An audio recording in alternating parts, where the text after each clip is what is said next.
अस्सलाम वालेकुम। आप देख रहे हैं सियासत.pk। काजी फायद ईसा तो जा रहे हैं, लेकिन एक जुडिशियल कू की तैयारी कर ली गई है। एक बहुत बड़ा प्लान जो सामने आया है वो आपके सामने रखेंगे, लेकिन उसके साथ साथ बाकायदा तौर पे जो कुछ पोस्टमैन, कुछ बड़े सहाफियों का रूप धारे हुए लोग हैं, वो कुछ अहम तरीन पैगामात लेके आ रहे हैं और कहा यह जा रहा है कि बात अब लातों मुक्कों और इस तक जाएगी। और इसके साथ साथ कहा जा रहा है कि तूफान अब थमने वाला नहीं है, तूफान अब बढ़ता ही चला जाएगा। तमाम तर तफसीलात आपके सामने रखेंगे, लेकिन सबसे पहले बड़ी अहम स्टोरी है जी। आज एक इजलास था जुडिशियल कमीशन का और उस इजलास में से जस्टिस मुनीब अख्तर साहब वॉकआउट कर गए। सेकंड मोस्ट सीनियर जज इस टाइम, अगर टॉप 5 जजेस में देखा जाए, जस्टिस मुनीब अख्तर साहब, दो जजेस से इस वक्त खासा मसला है। जस्टिस मंसूर अली शाह साहब डेफिनेटली, और जस्टिस मुनीब अख्तर साहब। काजी साहब की स्टोरी तो एंड हो गई है ना जी।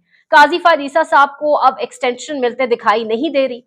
कोई कार्ड्स मजीद नजर नहीं आ रहे जो खेले जाएंगे, लेकिन एक एक प्लान तैयार किया गया है, एक एक्ट पास कराया जाएगा, एक ऐसा प्लान जिसके लिए कोई दो तिहाई की जरूरत नहीं होगी। और इसको असद तूर भी इस खबर को इंडोर्स कर रहे हैं, और असद तूर साहब खबर दे रहे हैं, ये आपको ऑडियो भी सुनवाएंगे। वो कह रहे हैं कि बाकायदा तौर पे ये तैयारी कर ली गई है कि मुल्क के अंदर जो है वो जुडिशियल कमीशन ऑफ पाकिस्तान में वो जो 19वीं तरमीम है उसको खत्म करके, यानी उसको नए सिरे से बनाया जाएगा, नए सिरे से डिजाइन किया जाएगा, या उसके अंदर अमेंडमेंट्स की जाएंगी। और उसके बाद फैसला ये किया गया है कि टॉप 5, यानी जो भी सीनियरिटी बेसिस पे टॉप 5 जजेस होंगे, वैसे होता तो ये है जो भी, अगर एक चीफ जस्टिस जा रहा है तो उनके बाद जो भी नंबर 1 पे है उसको अपॉइंट कर दिया जाए, लेकिन जो भी टॉप 5 होंगे उनमें से किसी भी एक को ऑप्ट कर लिया जाएगा। अब टॉप 5 पे जो है मंसूर अली शाह साहब है, मुनीब अख्तर साहब है, याहिया अफरीदी और अमीनुद्दीन खान साहब है, और आखिर में जमाल खान मंदोखेल साहब है। टॉप तीनों में से एक भी प्रायोरिटी पर नहीं दिखाई दे रहा, लेकिन अमीनुद्दीन खान साहब जो है वो एस्टैब्लिशमेंट की फेवरेट हैं, असद तूर साहब कह रहे हैं, और जमाल खान मंदोखेल साहब जो है वो हुकूमत की फेवरेट हैं। अब इन दोनों में से कोई एक होगा, और अगर दोनों पे कोई इत्तेफाक राय पैदा ना हो सका तो फिर तीसरे नंबर वाले की तरफ देखा जाएगा। लेकिन असल कहानी है मंसूर अली शाह साहब और मुनीब अख्तर का रास्ता रोकना। तो इमीडिएट जो प्लान होगा वो है कि इन टॉप 2 जजेस को कम से कम, वरना टॉप 3 जजेस को, जस्टिस मंसूर अली शाह, जस्टिस मुनीब अख्तर और जस्टिस याहिया अफरीदी को चीफ जस्टिस की दौर से बाहर कर दिया जाए और इनको चीफ जस्टिस ना बनाया जाए। ठीक है। और फिर जो रिमेनिंग 2 हैं, जस्टिस अमीनुद्दीन खान और जस्टिस जमाल खान मंदोखेल, इनमें से किसी एक को चीफ जस्टिस ऑफ पाकिस्तान बना दिया जाए। बड़ी हैरत होती है, बहुत ज्यादा हैरत इस बात पर होती है कि पाकिस्तान में मेरिट तो बहुत दूर की बात है ना, लेकिन अगर आप फौज में देखें, आर्मी चीफ की अपॉइंटमेंट अगर आप देख लें, हम हिस्ट्री उठा के देखें, अगर वहां भी कभी पहले नंबर वाला नहीं, कभी तीसरे नंबर वाला, कभी चौथे नंबर वाले साहब, कभी जो रिटायरमेंट के करीब साहब हैं वो, अगर आप जुडिशरी की हिस्ट्री उठाकर देखें, मतलब ये मामलात किस हद तक जाएंगे। हैरत मुझे इस चीज पर होती है कि एक बुजुर्ग इंसान, नॉर्मली अगर आप इस चीज को देखें तो एक बुजुर्ग इंसान है जो कहता है मैं जल्द रिटायरमेंट के करीब पहुंचूं, लेकिन यहाँ पर अपने टेन्योर को बढ़ाने के लिए कुछ भी करने की कोशिश की जाती है, कुछ भी किया जाता है। और इसके साथ साथ जो इंपॉर्टेंट खबर है वो ये है कि आज एक जुडिशियल कमीशन का इजलास भी था, जिससे जस्टिस मुनीब अख्तर साहब वॉकआउट भी कर गए। और वो वॉकआउट इसलिए कर गए कि वो कह रहे हैं ये जो इजलास है ये तरमीम की वजह से, कि कोई तरमीम होनी है, इसकी वजह से 3 मई के बाद ये इजलास मुलतवी किया गया था, तो अब तक वो तरमीम नहीं हुई, तो आज ये इजलास दोबारा क्यों शुरू किया गया है। अब तजवीज उनकी जो है वो किसी ने एक्सेप्ट नहीं की, और अकेले वॉकआउट करके चले गए जुडिशियल कमीशन के इजलास से। तो ये एक जुडिशियल कू की तैयारी कर ली गई है, और तैयारी के अंदर जो प्लान है वो इस तरीके से बनाया जा रहा है कि 2 तिहाई की भी जरूरत नहीं पड़ेगी। अब पाकिस्तान में हालात आपके सामने, पाकिस्तान में हालात इस नहज तक पहुंच चुके हैं कि यहाँ पे जो अंग्रेज सहाफी हैं, जो बाहर बैठे लोग हैं, वो पाकिस्तान के हालात को बड़े अच्छे से देख रहे हैं और एक एक चीज ऑब्जर्व कर रहे हैं। यहाँ पे सीजे वर्लेमैन है जी, बाय लाइन टाइम्स के बहुत एक कॉलमिस्ट हैं, कॉलम राइटर हैं। पाकिस्तान की मौजूदा सूरत हाल के ऊपर उन्होंने एक ट्वीट किया है, एक तबसरा किया है। देख रहे हैं, Pakistan can avoid civil war and और societal collapse if it release Imran Khan from prison and holds a free and fair election. The country can't move forward until this happens. यानी मुल्क आगे नहीं बढ़ सकता जब तक इमरान खान को रिहा करके फ्री और फेयर इलेक्शंस ना कराए जाएं। इस मुल्क के अंदर एक सोसाइटल कोलैप्स है, इस मुल्क के अंदर एक सिविल वॉर उन्हें दिखाई दे रही। यानी एक अंग्रेज आदमी है जो मुल्क के अंदर नहीं रहता, जो दूसरे मुल्क में रह रहा है, दूसरे मुल्क में रहकर इतना कुछ ऑब्जर्व कर रहा है, और एक हमारे मुल्क के अंदर जो खुद को मुल्क का सबसे बड़ा रखवाला कहते हैं, वो इस कहानी को समझ नहीं पा रहे।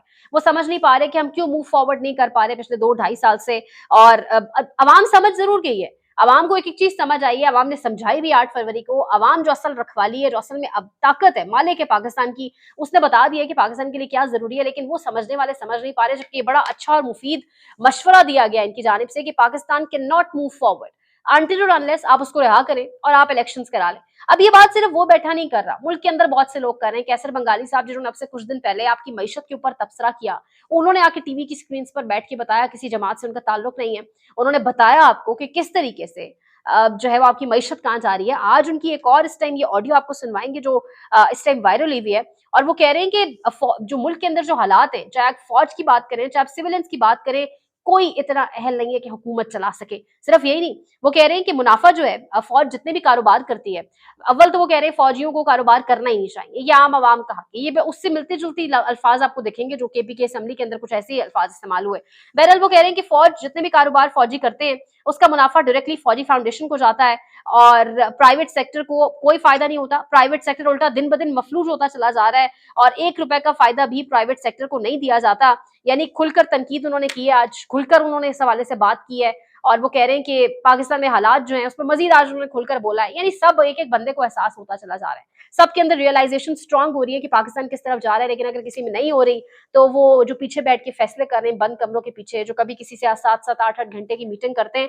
अगर ऐसा ही रहा तो 20 साल में मैं पाकिस्तान को वर्ल्ड मैप पे नहीं देखता, चाहे फौजी हो या सिविलियन हो, ये नाअहल है हुकूमत चलाने के लिए। हमारे फौजी अखराजात भी हमारे बजट के लिए मसला है, बहुत बड़ा मसला है। कुछ लोग ये भी कहते हैं कि फौज जो है वो अपने बिजनेसेस चलाती है, तो बजट कम रखा जाता है तब ये बिजनेसेस चलाते हैं। बिजनेसेस में जो उनके प्रॉफिट होता है वहां से 1 रुपया भी डिफेंस के लिए नहीं जाता है। जो मुनाफे वगैरह है वो फौजी फाउंडेशन के पास रहता है, वो फौजियों की फलाह के लिए यूज होता है। कहते हैं तो फलाह के लिए यूज होता है, लेकिन बात यह है कि फौज का काम नहीं है कारोबार करना, और फौज के कारोबार की वजह से प्राइवेट सेक्टर मफलूज हो रहा है।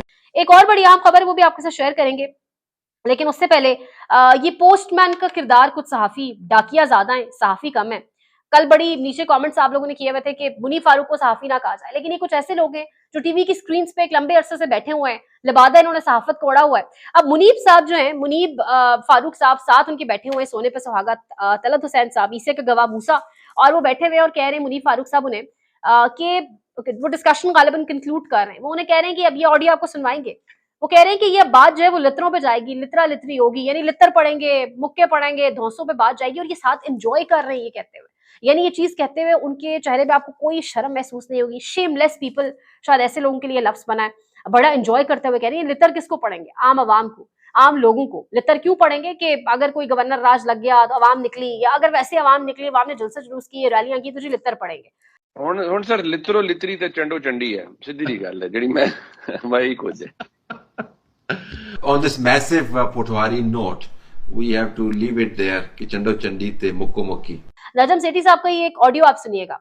नजम सेठी साहब कह रहे हैं कि पॉपुलर तरीन जमात पाकिस्तान तहरीक इंसाफ, ऊपर से उनका लीडर इंतहाई निडर, मजबूत, और एक ऐसी फॉलोइंग, एक ऐसा जज्बा, और साथ वो कह रहे हैं कि वॉलंटियर्स इतने ज्यादा हैं कि वॉलंटरली लोग काम करना चाहते हैं, अक्रॉस द बोर्ड वॉलंटियर्स हैं, यानी आउट ऑफ कंट्री भी हैं, मुल्क के बाद जिस कोने चप्पे चप्पे में देखे वॉलंटियर्स मौजूद हैं। तो नजम सेठी साहब के ये अल्फाज शायद समझ आ जाए, जो पीछे बैठे हैं उनके भी अच्छे दोस्त हैं, शरीफ फैमिली के भी हैं। नजम सेठी साहब की ऑडियो सुनिएगा। ये एक पॉपुलर पार्टी उस लेवल पे पहुंच रही है, ठीक, कि उनको जब मौका मिलता है, सोशल मीडिया पे तो उन्होंने पूरा ब्लैंकेट कर दिया ना जी, उनका तो कोई मुकाबला नहीं, नो होल्ड्स बार्ड। वहाँ वो बेचारे पश्तून और बलोच तो फारग हो गए जो ये कर रहे हैं, ठीक है ना।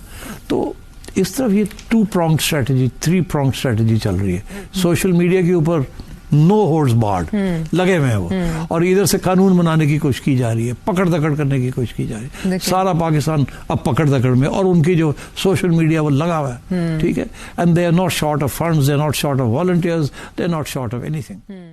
आगे बढ़ने से पहले इस्लामाबाद हाई कोर्ट में जो आज हुआ, जो सारा तमाशा हुआ, और जस्टिस फारूक साहब के जो स्टेटमेंट सामने आए वो तो आपके सामने रखेंगे, लेकिन एक खबर चल रही थी और ऑडियो भी फिर नजर से गुजरी कि चीफ जस्टिस काजी फायद ईसा साहब ने, मतीउल्लाह जान साहब बैठे हैं साथ, असनात मलिक के कोर्ट के सहाफी मौजूद हैं। मतीउल्लाह जान साहब कह रहे हैं कि काजी फायद ईसा साहब ने मीडिया के लिए, यानी सहाफियों के लिए लफ्ज इस्तेमाल किया रैबिट डॉग्स का। यानी बेसिकली रैबिट डॉग्स कौन होते हैं? पागल कुत्तों को कहा जाता है। अब से कुछ दिन पहले जलसे के अंदर लफ्ज इस्तेमाल किया गया था गड्ढापुर साहब की जानिब से, सहाफियों के लिए एक मखसूस लाइन इस्तेमाल की गई थी जो कुछ सहाफियों पर बेशक पूरी भी उतरती है, लेकिन उसके ऊपर बहुत तनकीद की गई। सहाफियों ने कहा बॉयकॉट करेंगे, यानी बहुत बातें की गई, लेकिन यहाँ पर जिस तरह से सहाफियों को पागल कुत्ते कह के जस्टिस काजी फायद ईसा साहब की जानिब से कहा गया, और ये वही काजी साहब है जिनके स्टेटमेंट्स आपकी नजर से गुजरते होंगे जो कहते थे तनकीद बेशक करें लेकिन अल्फाज का इस्तेमाल बड़े ध्यान से करें। आज उन्होंने सहाफियों को यानी कवर करने वालों को, इन तमाम तर कोर्ट रिपोर्टर्स को जो मामला खुद कवर करते हैं, उनको काजी साहब ने ये लफ्ज उनके लिए इस्तेमाल किया है, जिस पर मतीउल्लाह जान साहब की आपको ऑडियो भी सुनवाएंगे। मतीउल्लाह जान साहब कह रहे हैं कि अगर सहाफत के अंदर, अगर सोशल मीडिया के अंदर, अगर जिस तरह काजी साहब कह रहे हैं, अगर इस पेशे के अंदर कोई रैबिट डॉग्स घुस आए, कोई पागल कुत्ते घुस आए, तो फिर निज़ाम अदल के अंदर भी रैबिट डॉग्स घुस सकते हैं। तो काजी साहब को जवाब दिया है शायद मतीउल्लाह जान साहब ने, ये सुनिएगा। मगर एक रिमार्क्स जो चीफ जस्टिस ने दिया, उन्होंने अंग्रेजी का एक लफ्ज़ बोला, रैबिड सोशल मीडिया। ये रैबिट जो है ना, आमतौर पे रैबिट डॉग्स, पागल कुत्तों के लिए ये लफ्ज़ इस्तेमाल किया जाता है जिनको रैबीज़ हो जाती हैं और फिर वो रैबीज़ की वैक्सीन भी नहीं मिलती। आम लोग ख़ास तौर पे अगर उन्हें कोई पागल कुत्ता काट ले तो उसका तो कोई इलाज नहीं है पाकिस्तान में। और आपको पता है जब हमारा निज़ाम अदल भी ऐसा है कि अगर उसको भी कोई निज़ाम अदल में भी कोई पागल कुत्ता उसे काट ले, ज़ाहिर बात है अगर सोशल मीडिया में पागल कुत्ते हो सकते हैं तो निज़ाम अदल में भी हो सकते हैं, तो उन साइलिन का भी कोई इलाज करने वाला नहीं होता। इस्लामाबाद हाई कोर्ट से आज बड़ा एक दिलचस्प कुछ स्टेटमेंट सामने आए, लेकिन हैरत इस बात पर हुई कि इसको मुनाफकत कहा जाए, इसको कौन सा नाम दिया जाए, क्योंकि मियां फारूक साहब जो हैं इस्लामाबाद हाई कोर्ट की चीफ जस्टिस, ये आपका 9 मई का जो पूरा एक साहनिया हुआ था, उसके एक जो प्लानर्स थे उनमें ये भी मौजूद थे, क्योंकि अगर इस्लामाबाद हाई कोर्ट के प्रेमिसेस के अंदर से उस तरीके से गिरफ्तारी ना होती तो आगे जो जो कुछ हुआ, जो नहीं होना चाहिए था, वो होता ही ना। लेकिन उसके अंदर ये एक बहुत बड़े सहूलतकार थे, फैसिलिटेटर थे। आमिर फारूक साहब ने जी आज इस्लामाबाद हाई कोर्ट के अंदर FIR का मतन पढ़ा, वो जो एक FIR जिसके ऊपर गिरफ्तारी हुई। इस्लामाबाद हाई कोर्ट की चीफ जस्टिस आमिर फारूक ने PTI रहनुमाओं की गिरफ्तारी और इनके जिस्मानी रिमांड से मुताल्लिक केस में रिमार्क्स दिए हैं कि पार्लियामेंट तमाम इदारों की मां है और आपने पार्लियामेंट के अंदर घुसकर मेंबरान असेंबली को गिरफ्तार किया।